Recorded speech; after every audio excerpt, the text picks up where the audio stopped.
Welcome to Strategy Saturday. I'm Charles Carillo, and today we're going to be discussing the importance of having a real estate website and email address at that website. Now, if you're an active real estate investor, it's imperative that you have a real estate website and an email address at that real estate website's domain.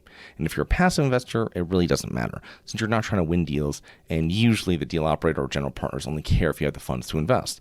With us, we have a number of passive investors that have free email addresses that work with us. The reason for this episode was I was speaking to a real estate broker we work with, and he told me that he will not even respond to a free email address, Gmail, Yahoo, Hotmail, etc., for deals over 50 units, since he's never sold a property to one. He lowered this from 100 plus units in 2020 because of the sheer number of inquiries he was receiving, and he needed a way to sort it. So if the deals are under 50 units and it's coming from a free email address, he says he requests proof of funds from the beginning.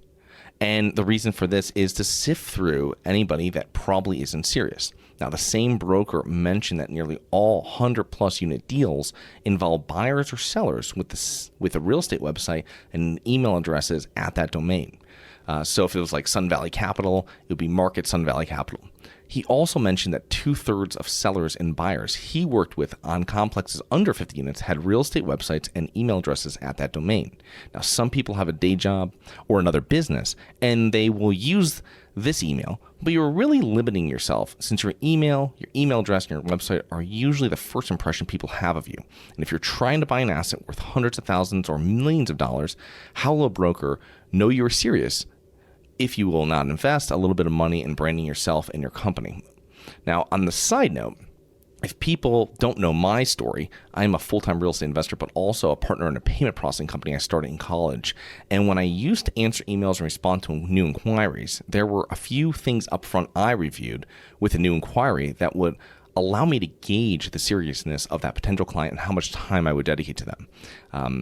That they had their own domain name for the business and not a free domain name. How professional was their website? Make sure there wasn't spelling errors or things that weren't working on it.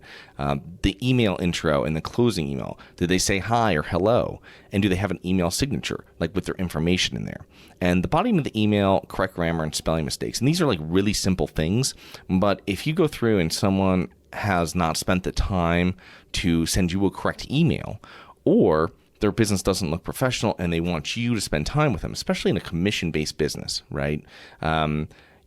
It's very important that you use a real estate email address or you have a really professional introduction when you're contacting people that you want to work with. And this is all types of brokers, this is vendors, this is contractors, right?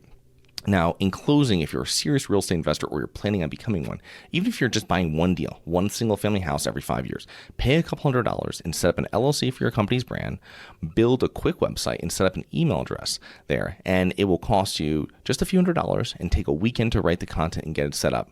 You can also add to it in the future. Okay, it doesn't have to be perfect. You don't need like hundreds of pages in the beginning. You need a handful of pages, and it will start being taken more seriously when you're talking to everyone throughout the real estate community. Now, I hope you enjoyed. Please remember to rate, review, subscribe, submit comments and potential show topics at globalinvestorspodcast.com. Look forward to 2 more episodes next week. See you then.